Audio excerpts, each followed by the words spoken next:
The text message came at 6:47 p.m. on a Friday. Come Sunday or I burn your stuff. Not joking. Kendra, my ex-wife. The woman who had taken my house, my savings, and most of my time with my children in a divorce that still felt like an open wound 18 months later. I stared at that message for a long time. She had been making my life difficult since the day I moved out, restricting my visitation, forgetting to tell me about school events, poisoning the kids against me one whispered comment at a time, but threatening to burn my belongings. That was new. I should have waited until Sunday like she demanded. Should have played by her rules, showed up at the appointed time, collected my boxes under her watchful, contemptuous gaze. Instead, I went Saturday night. Not to spite her, not to start a fight, because something had been wrong for months. Something I couldn't name, couldn't prove, couldn't explain to the lawyers or the family court judge or anyone else who might have listened. My son had stopped talking to me. Not the normal preteen withdrawal. Caleb was only 10, but something deeper, darker. He flinched when I hugged him, avoided eye contact, gave one-word answers to every question. And my daughter was dead. Sophie had died 10 months ago. 6 years old, the light of my life. Gone. She fell down the stairs, Kendra had told the police. I heard her scream. By the time I got there, she wasn't breathing. Accidental death. That's what the medical examiner ruled. A tragic accident. The kind that happens to families every day. I didn't believe it. I had never believed it. But I had no proof. Nothing except the gnawing certainty in my gut that something was terribly, horribly wrong in that house. So when Kendra's threatening text arrived, I didn't wait for Sunday. I went Saturday night. And I found out what had really happened to my daughter. The house was lit up when I arrived, my old house, the one I had put a down payment on in 2015, the one where Caleb had taken his first steps, the one where Sophie had learned to ride a bicycle in the driveway, the one that wasn't mine anymore. Kendra's car was in the driveway. Next to it, a black pickup truck I recognized, Ray Dunlap's, her boyfriend. The man she had started dating 2 months after our separation, the man she swore she hadn't been seeing while we were still married. I didn't care about Ray, didn't care about Kendra's love life or her lies or her petty cruelties. I just wanted my stuff. I parked on the street, walked up the driveway, could hear music coming from inside, laughter, the clink of glasses. Having a party while my belongings sat in boxes, waiting to be burned. I was about to knock on the front door when I heard it. A sound that stopped me cold. A child crying, not from inside the house, from below it, the basement. I moved to the side of the house to the small window that looked into the basement. It was covered with a dark curtain, but there was a gap, just a sliver, where the fabric didn't quite reach the frame. I pressed my face to the glass. What I saw destroyed me. My son, Caleb, 10 years old, sitting on the concrete floor, his right wrist handcuffed to a copper pipe that ran along the wall. He was crying, quietly, the way children cry when they've learned that loud crying only makes things worse. I couldn't breathe, couldn't think, couldn't process what I was seeing. My son was handcuffed in a basement like an animal. I didn't knock on the door, didn't confront Kendra, didn't do any of the rational things a rational person might do. I ran to the back of the house, to the basement entrance I had installed myself 6 years ago. The lock was flimsy, I had always meant to replace it, and 3 hard kicks sent the door crashing inward. "Caleb!" He looked up. His face was streaked with tears, pale in the dim light of a single bare bulb. "Dad! Dad!" I was down the stairs, in seconds, kneeling beside him, examining the handcuff on his wrist. Standard, police-style cuffs, the kind you could buy at any security supply store. "I'm getting you out of here. Hold still." I pulled out my pocket knife. The cuffs were attached to the pipe with a length of chain. I couldn't cut the cuffs, but I could work on the chain. "Dad, you have to hurry. They'll hear you. They'll come down." Let them come. The chain was tougher than I expected. I sawed at it frantically, the knife slipping, biting into my palm. Dad, please, please, hurry. I'm trying, buddy, I'm trying. The chain gave way, the cuffs were still on his wrist, but he was free from the pipe. Can you walk? Are you hurt? I'm okay, I'm okay. He was shaking violently, his whole body trembling. We have to go now. I pulled him to his feet, started toward the stairs. Then I saw it. A second pipe. 3 feet away from where Caleb had been chained, with smaller cuffs attached. Child-sized cuffs. Too small for Caleb's wrists, just the right size for a 6-year-old. I stopped, stared at those cuffs, at the scratches on the pipe where small fingers had struggled against metal, at the dark stains on the concrete beneath. Dad. Caleb's voice was barely a whisper. Don't look up. I looked up. The ceiling of that basement was unfinished, exposed wooden beams, pipes, ductwork. The kind of ceiling you see in 1,000 suburban basements across America. But this ceiling was different, because someone had written on it. Scratched into the wooden beam directly above the smaller cuffs were words. Small, uneven letters carved with something sharp. A nail, maybe, or a piece of broken glass. Sophie was here. And below that, tally marks. Dozens of them. Grouped in sets of 5, the way prisoners mark days on cell walls. 47 marks. 47 days. My daughter had been kept in this basement for 47 days. I couldn't move, couldn't breathe. The world had narrowed to those words, those marks, that terrible truth scratched into wood above the place where my baby girl had been chained. Dad, Caleb was pulling at my arm. Dad, we have to go. I looked at him, at my son, at the terror in his eyes. Caleb, what happened to Sophie? What really happened? He started crying again, not the quiet tears from before, deep, racking sobs that shook his whole body. She didn't fall down the stairs. She didn't fall. They did it. They did it to her like they do it to me.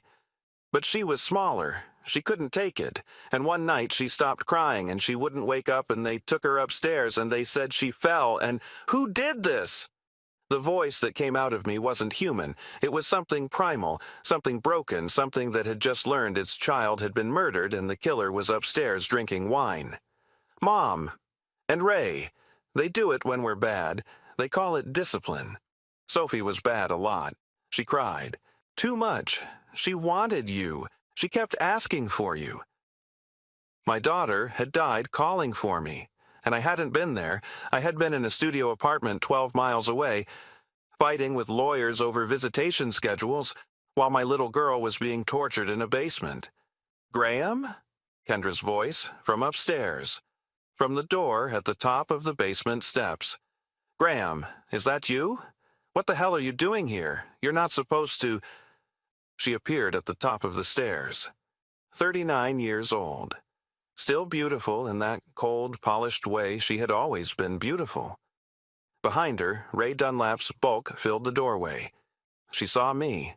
Saw Caleb pressed against my side, the broken chain dangling from his wrist. Her face changed. Graham, let me explain. Explain? The word came out as a snarl. Explain? You murdered my daughter. You've been torturing my son. What is there to explain? It's not what it looks like. Caleb is a troubled child. He needs discipline. Strong. Discipline. And Sophie was an accident. She was always clumsy. You know that. I looked at the ceiling, at the words carved into wood. Sophie was here. She wrote her name, while you had her chained down here. She carved it into the ceiling so someone would know, so someone would find it. Kendra's composure cracked, just for a second.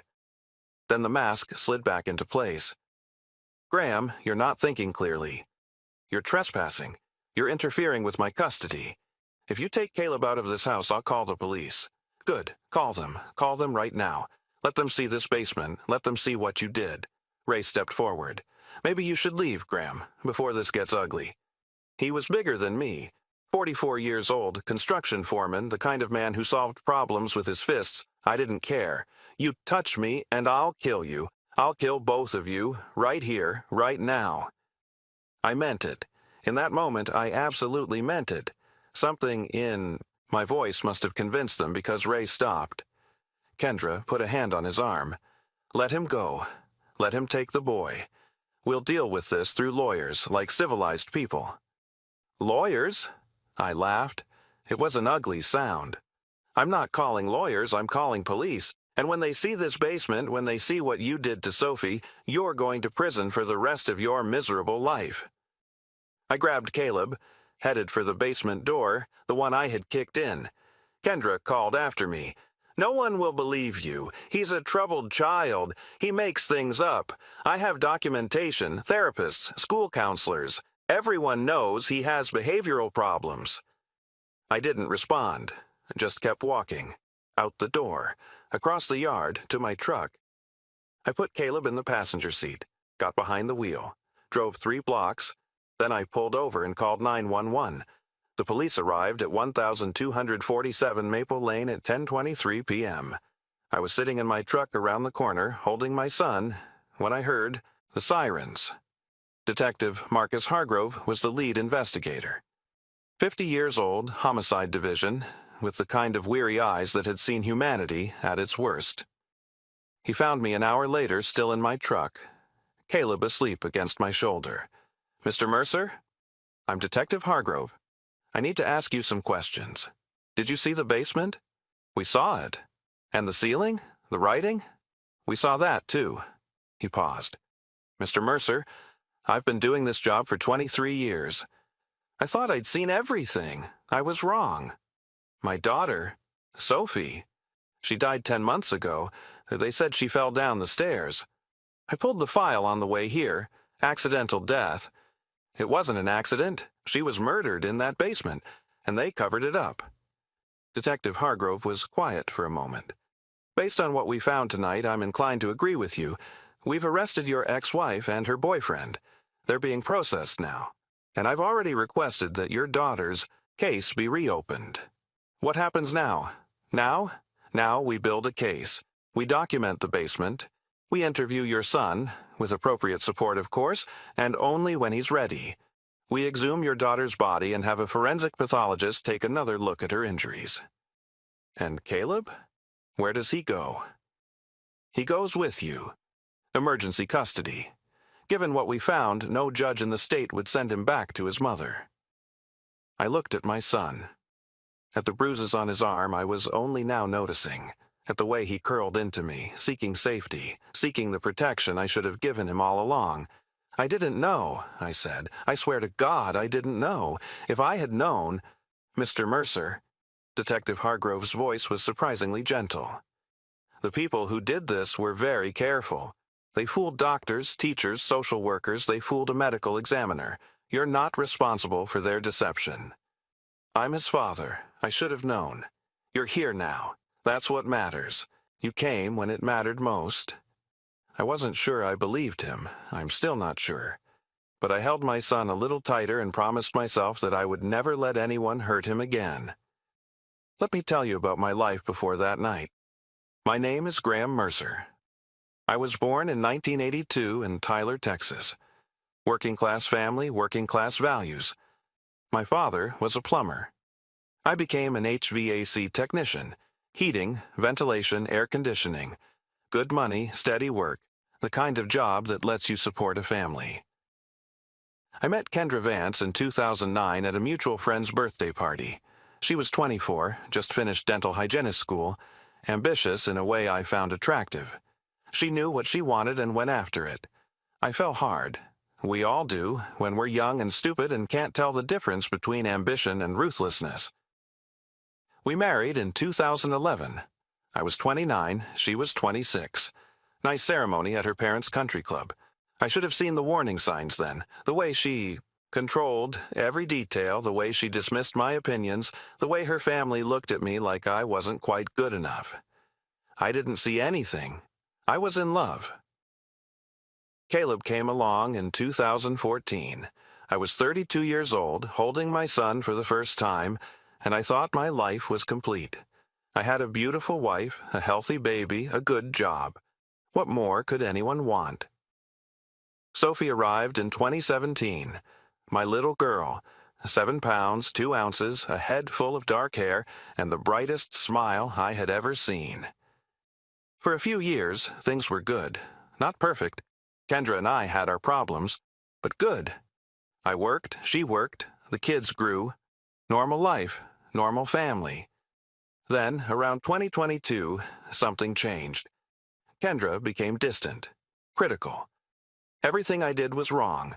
The way I loaded the dishwasher, the way I disciplined the kids, the way I breathed.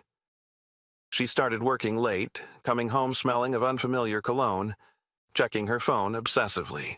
I confronted her. She denied everything. Said I was paranoid, controlling, insecure. Maybe I was, maybe I wasn't. It doesn't matter now. In January 2023, she asked for a divorce. Said she had been unhappy for years. Said she wanted someone who matched her ambitions. Said I could see the kids every other weekend if I didn't fight her on the house. I should have fought. Should have demanded joint custody, insisted on more time, hired a better lawyer. I didn't. I was broken, exhausted, convinced that fighting would only hurt the kids more. I signed the papers, moved into a studio apartment, tried to make the best of every other weekend with my children. And then Sophie died, December 14th, 2023. I got the call at 7:32 a.m. I was at work installing a new furnace in a house across town. Mr. Mercer, this is Dr. Patterson at Mercy General. I'm calling about your daughter, Sophie. The world went gray. There's been an accident. She fell down the stairs at home. I'm so sorry, Mr. Mercer. We did everything we could. I don't remember driving to the hospital. Don't remember parking. Don't remember walking through the doors. I remember seeing her. My baby girl, 6 years old, lying on a hospital bed looking like she was sleeping. But she wasn't sleeping. She was gone. Kendra was there, crying, surrounded by her parents and Ray Dunlap, who I had met exactly twice and who was holding my ex-wife's hand like he belonged there. She fell, Kendra said when she saw me. I was in the kitchen. I heard her scream. By the time I got there, she dissolved into tears. I wanted to comfort her. She was Sophie's mother. Whatever had happened between us, we shared this grief. But something stopped me. Caleb was sitting in a corner of the waiting room, 9 years old, not crying, not reacting at all, just staring at the wall with empty eyes. I went to him, knelt beside him. "Buddy, are you okay?" He didn't answer, didn't look at me, just kept staring. "Caleb, talk to me, please." Finally, he turned, looked at me with eyes that had seen something no child should ever see. "She fell," he said. His voice was flat, mechanical. "She fell down the stairs." He was lying. I knew it then, in my gut, with absolute certainty. My 9-year-old son was lying to me about how his sister died. But when I pressed him, he just repeated the same phrase. "She fell. She fell down the stairs." Over and over, like a recording. The medical examiner ruled it accidental death. Multiple injuries consistent with a fall, broken neck, fractured skull, internal bleeding. Tragic, but not suspicious. I requested an investigation. The police looked into it, found nothing. Kendra was a respected dental hygienist with no criminal history. Ray Dunlap had a clean record. Caleb, when interviewed, told the same story he had told me. She fell. She fell down the stairs. Case closed. I buried my daughter on December 20th, 2023, and for 10 months I lived with the certainty that something was wrong and the inability to prove it, until that Saturday night in October. The investigation moved fast once they knew what they were looking for. Sophie's body was exhumed on November 3rd, 2024. A forensic pathologist named Dr. Helena Cruz examined her remains with new eyes. Eyes that knew to look for signs of prolonged abuse, not just injuries from a fall. What she found was devastating. Healed fractures in Sophie's arms and ribs, multiple at various stages of healing. Injuries that had occurred over months, not in a single accident. Scarring consistent with restraints on her wrists and ankles, the same pattern as the handcuffs in the basement. Malnutrition. My daughter had been slowly starving while she lived in a house with a full refrigerator. And the injuries that killed her? Not consistent with a fall downstairs. Consistent with a beating. a severe, prolonged beating that had caused fatal internal bleeding. My daughter had been tortured for 47 days, then beaten to death, and her killers had staged it to look like an accident. When Detective Hargrove told me the results, I didn't react. Couldn't react. The horror was too vast, too complete to process. "We've upgraded the charges," he said. First-degree murder for both of them, premeditated, aggravated by the age of the victim and the extended period of abuse. "They're going to prison? They're never getting out. I'll make sure of it." I believed him. Caleb told me everything over the following weeks. Not all at once, in fragments, pieces of horror that emerged slowly, like shards of glass working their way out of a wound. He told me about the first time Kendra put him in the basement. 3 months after I moved out. He had talked back to her, something small, something a 9-year-old does, and she had dragged him downstairs and handcuffed him to the pipe. She said it was discipline. She said this was how bad children learn to behave. He told me about Ray, who was worse. Ray, who hit harder, who stayed longer, who seemed to enjoy the fear in children's eyes. He would come down just to look at us, just to watch us cry. He told me about Sophie, how she was handcuffed to the second pipe for the first time in October 2023, how she cried every night asking for me, asking why Daddy didn't come to save her. I told her you didn't know. I told her you would come if you knew. She kept saying, "Daddy will find us. Daddy will find us." He told me about the night she died. December 13th, 2023. Sophie had wet herself. She was 6 years old, chained in a cold basement, terrified. Of course she had wet herself. Ray was furious. He beat her. Kept beating her, even when she stopped crying, even when she stopped moving. Mom told him to stop. But not because she cared, because she was worried about marks. She always worried about marks. They took Sophie upstairs, cleaned her up, put her in pajamas. Then they called 911 and said she had fallen down the stairs. I heard Mom practicing what she was going to say. I was in the kitchen. I heard her scream. By the time I got there, she wasn't breathing. My son had listened to his mother rehearse the lie that would cover up his sister's murder, and then he had been forced to repeat that lie to police, to doctors, to me. For 10 months, my 10-year-old boy had carried the weight of that secret, knowing that if he told anyone, he would end up like Sophie. The ceiling was the key. Detective Hargrove told me that during one of our meetings after the arrest. We almost missed it. The first officers on scene were focused on the chains, the cuffs, the evidence at ground level. If you hadn't told us about the writing, we might not have looked up. Sophie wrote it. Yes. Based on the positioning, she must have scratched it while standing on something, probably an overturned bucket we found in the corner. She used a nail she had worked loose from one of the beams. She wanted someone to know she was there. More than that, she left evidence. The scratches on that beam, they match the time frame. The tally marks show 47 days, which matches the gap between when you moved out and when she died. My daughter, 6 years old, had the presence of mind to leave a record of her captivity, to scratch her name into wood so that someday, someone would know the truth.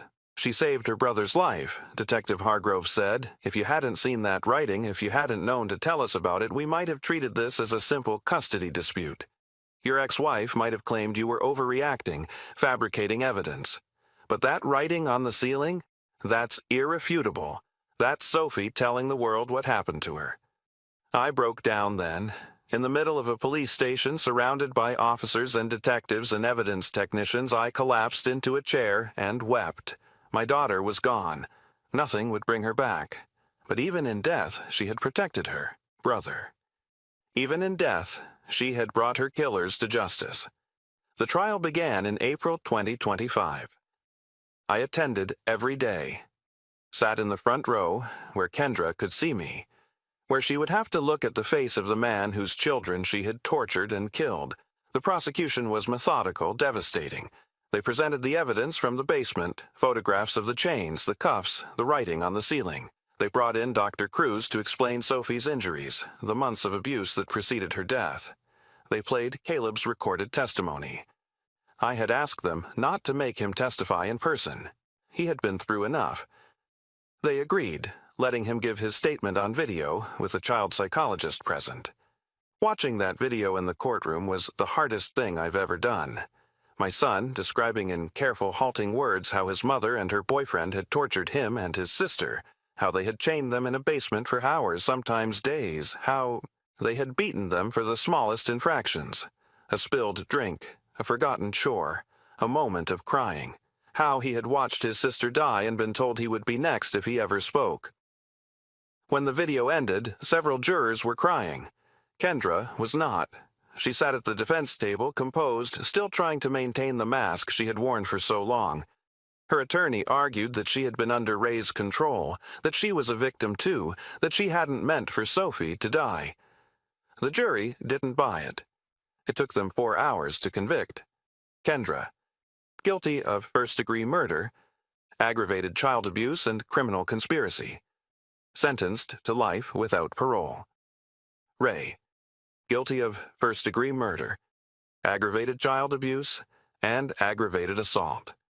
Sentenced to life with a minimum of 35 years. Neither of them will ever leave prison. It's not enough. Nothing will ever be enough. But it's something. 2 years have passed since that Saturday night. I'm 44 now. Still working as an HVAC technician. Still living in Tyler, though I moved to a new house, one without memories, without ghosts. My mother, Loretta, moved in with us after everything happened. 69 years old, sharp as a tack, and the only reason I made it through those first terrible months. She takes care of Caleb when I'm at work, makes sure he does his homework, fills the house with the warmth it needs. Caleb is 12 now. 7th grade. He's in therapy twice a week. A trauma specialist named Dr. Amelia Thornton, who has helped him more than I can express. He still has nightmares, still flinches at loud noises, still has days when the darkness is too heavy, when he can't get out of bed, when all he can do is cry. But he's getting better, slowly, painfully, but better. He joined the chess club at school, has a best friend named Jordan who comes over for video games. He laughed last week, really laughed, the kind of laugh that comes from somewhere deep inside, and I realized it was the first time I had heard that sound in over 2 years. My son is not broken. He's healing. We visit Sophie's grave every Sunday. I had her moved after the trial. Away from the cemetery where Kendra's family had buried her, to a small plot under an oak tree in a quiet memorial garden.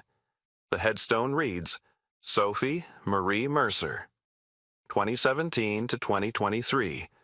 Beloved daughter, cherished sister. Forever in our hearts sometimes. Caleb talks to her. Tells her about school, about his friends, about the things he's learning in chess club. I won my first tournament last week, Sophie. I wish you could have been there. You always liked watching me play.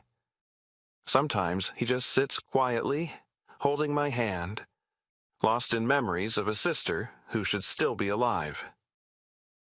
I've thought a lot about Sophie over the past 2 years, about the 47 days she spent in that basement, about the courage it took to scratch her name into that ceiling, to leave evidence even when she must have known she was dying. She was 6 years old. 6 years old and braver than most adults I've known. I failed her. I know that. I should have fought harder for custody. Should have noticed the signs. Should have been there to protect her. But I can honor her now. By raising her brother. By making sure her story is told. By never letting the world forget what was done to her. Sophie was here. She was here. And she mattered. And she is loved. Always. I want to tell you something before I go. There are monsters in this world. They don't look like monsters. They look like ex-wives and boyfriends, like neighbors and friends, like ordinary people living ordinary lives. They hide in plain sight behind masks of normality, and they hurt people, especially children, in ways that leave scars no one can see. Pay attention. If a child seems withdrawn, frightened, reluctant to go home, ask questions. If something seems wrong, even if you can't explain why, investigate. If your gut tells you a child is in danger, act. I almost lost both my children because I didn't trust my instincts, because I assumed the system would protect them, because I didn't want to believe that their mother was capable of such cruelty. Don't make my mistake. Children are small. They can't protect themselves. They depend on adults to notice when something is wrong, to speak up, to intervene. Be the adult who notices. Be the adult who acts. You could save a life. Last week, Caleb asked me about Sophie. We were driving home from his therapy session, stopped at a red light when he said, "Dad, do you think Sophie knows she saved me?" I didn't understand at first. "What do you mean, buddy?" "The writing. On the ceiling. She scratched her name up there so someone would see it. So someone would know what happened." He paused. "If she hadn't done that, maybe no one would have believed us. Maybe Mom would have gotten away with it." I thought about that. About my daughter, 6 years old, standing on an overturned bucket in a dark basement, carving her name into wood with a rusty nail. "Yeah, buddy, I think she knows." "You really think so?" "I do, and I think she's proud of you for being brave, for surviving, for telling the truth." Caleb was quiet for a moment. "I miss her, Dad." "I know. I miss her too. But I'm glad I'm still here. Is that wrong? To be glad I survived when she didn't?" "No, Caleb. That's not wrong. That's called being human. Sophie would want you to live. She would want you to be happy. That's why she wrote her name on that ceiling so that you would get out, even if she couldn't." The light turned green. I drove forward. "Dad?" "Yeah? Can we go see her? Sophie, after dinner?" "Of course, buddy. We can go whenever you want." He nodded, settled back in his seat. "Thanks, Dad." "For what?" "For coming that night, for finding me, for not giving up." I reached over and squeezed his hand. "I'll never give up on you, Caleb. Never. You're my son. You're all I have left. And I'm going to spend the rest of my life making sure you're safe and happy and loved." He smiled. Small, fragile, but real. "I know, Dad. I know." The house on Maple Lane is empty now. I drove by it last month on my way to a job site. Couldn't help it. Some part of me needed to see it again. The windows are boarded up. The lawn is overgrown. A "for sale" sign leans crookedly in the yard, weathered and faded. No one wants to buy the house where children were tortured and a little girl was murdered. I sat in my truck for a few minutes, staring at it, remembering the life I thought I had there. The birthdays and Christmases and lazy Sunday mornings. Caleb learning to walk. Sophie blowing out candles on her first birthday cake. All of it contaminated now. Poisoned by what came later. But also, I remember the night I kicked down the basement door. The moment I found my son. The evidence on the ceiling that brought my daughter's killers to justice. Sophie was here. She wrote it herself in letters scratched into wood. And because of those 3 words, her brother is alive, her killers are in prison, and the truth is known. I started the truck, drove away. I don't need to go back again. The past is another country. But Sophie's memory lives on. In her brother's healing, in the justice she achieved, in the father who will never forget her. Forever in our hearts. Always. If you're watching this, I want you to know one thing. Children remember. They remember the people who protected them, the people who listened, the people who showed up when it mattered most, and they remember the people who didn't. I will live with my failures for the rest of my life. The months I didn't fight harder for custody, the signs I didn't see, the daughter I couldn't save. But I will also carry this. The knowledge that when my son whispered from a dark basement, I heard him. When he needed me to act, I acted. When everything, depended on one moment, one choice, one kicked-in door, I didn't hesitate. I couldn't save Sophie, but I saved Caleb. And every day that he heals, every smile, every laugh, every moment of normalcy we rebuild together, that's Sophie's legacy too. She was here. She mattered. She is loved, and she will never, ever be forgotten. Caleb is in the backyard right now. I can see him through the kitchen window. 12 years old, shooting hoops at the basketball goal my mother convinced me to install last summer. He's getting good. Made the junior high team last month. Practices every day after homework. He's building a life, a real life. A life that doesn't include basements and chains and fear. My son, alive, healing, free.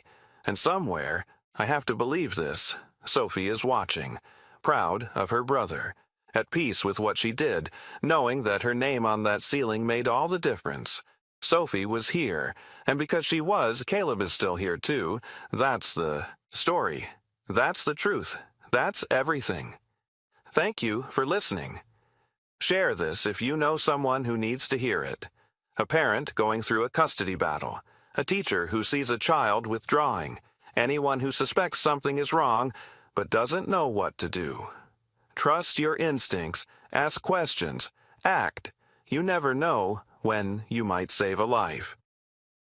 I almost didn't go that Saturday night, almost waited until Sunday like she demanded. Almost lost my son the way I lost my daughter.